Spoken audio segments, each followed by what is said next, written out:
For years now, the whole science world has been thrown into a debate on the possibility of an occupation of Mars, while Elon Musk has done nothing but reaffirm his commitment to its possibility, ceaselessly stating his desire to colonize the red planet. In this video, I'm going to walk you through the plans of the SpaceX founder to colonize Mars. So before we begin, take your time to like and share this video with your friends. Don't forget to subscribe for more premium content. Now, let's begin. With the belief that NASA wasn't doing more to get people to Mars, and the fact that Earth might eventually become an uninhabitable wasteland, Elon Musk founded SpaceX, the rocket company making waves today. In case you don't notice, Mars is one of the closest habitable planets to Earth. Although it is some 140 million miles away, it still endures decent sunlight and cold, which humans can warm up, by the way. Easily by compressing the Mars atmosphere, humans can grow plants, and mind you, the atmosphere is primarily CO2 coupled with some nitrogen and argon, and others. While the date is separated with a 24-hour limit on Earth, Mars is about 24 hours and 37 minutes. And, as a matter of fact, the gravity is about 38% of what it is on Earth. Facts have proven that humans can easily adapt and survive on Mars. But Elon Musk mentioned in an interview that the first humans there would in fact die, but only after they have successfully satisfied their Mars exploration and lived out their life.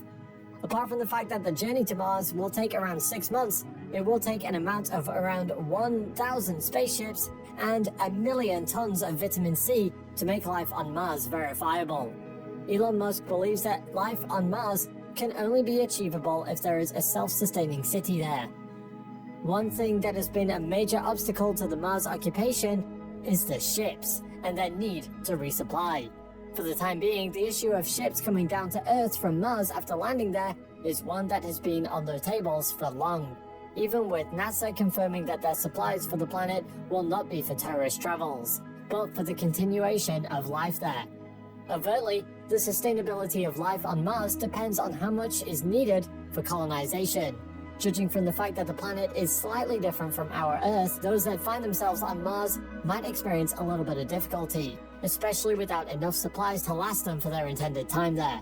Interestingly, SpaceX hopes to send up a Starship on the back of the Super Heavy booster, which Musk commonly refers to as the Big Effin' Rocket, or BFR. Carrying nearly 13 tons into space, SpaceX claims ownership to the most powerful rocket booster in the world, the Falcon Heavy. Hence the need for the BFR, which will be able to carry about a few hundred tons to space, before the eventual 1,000 tons. As a matter of fact, the BFR is planned to be 25 stories high, with about 42 powerful Raptor engines, which can lift an entire Boeing 747. In his plans to colonize the Red Planet, Elon Musk outlined that the BFR will push Starship into space and that it will connect to a similar booster already put in place to provide support throughout the journey to Mars. The Starship transportation system to Mars is to ensure each launch of SpaceX's reusable Starship rockets, about 3 times per day on average, while carrying a 100-ton payload on each flight. With more of about 1,000 flights per year, carrying more than about 100 tons of cargo on each flight. A total of 100,000 tons of cargo will be in orbit, ready for delivery on Mars. 1,000 Starships could send around 100,000 people every 26 months from Earth to Mars, because at that time, the orbits are best aligned for interplanetary travel. As a matter of interest, Earth and Mars align, get close to each other, only once in a space of 2 years, which creates the window for quick passage. While most of the fuel will be consumed by each ship flying into orbit around Earth, several other tanker spaceships could launch and refill the carriers with more fuel to reach the destination Mars. As the SpaceX employees are working hard to build the Starship system, the landing on Mars could be later in 2022 or 2023. Clearly, Elon Musk stated that the human invasion of Mars will not happen anytime soon. However, he mentioned that compared to Earth, there will be lots of jobs, including direct democracy where inhabitants will make decisions for themselves with fewer and much more lesser complicated laws compared to Earth. As regards to food, it will be grown on solar-powered hydroponic farms located underground or in an enclosed structure. As regards to the landing zone of the Starship, studies have revealed that it will be near subsurface water and ice deposits. This position is said to be located strategically to receive enough sunlight for the array of solar panels to power the colony. The refueling of the spaceships will only be done easily enough with the resources found on the planet. The SpaceX ships use liquid methane and liquid oxygen as fuel, and it can easily be recreated on Mars using the Sabatier process. In case you don't know, this type of fuel makes it easy to reuse rocket boosters for an amount of time, because it burns cleanly. The process makes use of nickel as the agent to synthesize methane from atmospheric carbon dioxide, and it can easily be extracted from the water ice located on Mars.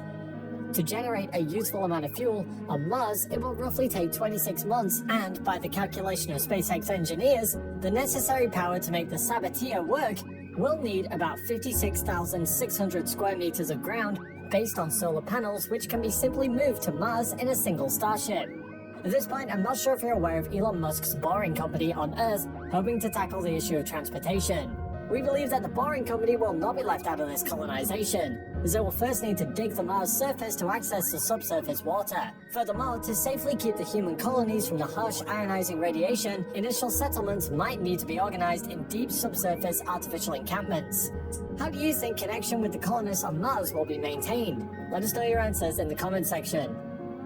With the Starlink satellite supposedly opening communication paths between both planets, it shouldn't come as a surprise to know that Elon Musk might also make use of autonomous vehicles, either cars or trucks, to carry out distant and difficult missions for the colonists. Although it has not been explicitly expressed, the vehicles might even be used to move products for refueling on the surface of Mars. For a fact, we do know that Musk really wants the first starships to be filled with machines and cargo necessary for proximate future missions. These equipment are such that are needed for humans to build enough sustainable facilities to generate power, tweak the Martian air, gather water, and transform the raw resources into oxygen and methane fuel for safe return launches to Earth. The first two uncrewed starships will confirm the water resources on the planet and locations that pique interests. They will also determine the possible effects of future hazards, what the hazards might be, and set up necessary infrastructure for further explorations, including perhaps a launching pad for subsequent crewed spaceships. Let us assume the first reconnaissance launches are successful. SpaceX could go ahead to send manned starships to Mars. The first starships, however, will serve as residences for astronauts for further evaluations, and it might even reduce the complexity of the mission by removing the need to immediately build habitats on the planet. Elon Musk also touted that a Mars base could be completed by 2028, and a lot of life support experts have expressed their doubts basically for the fact that they do not believe that the necessary technologies for life will be ready, not to even mention a permanent city for colonization.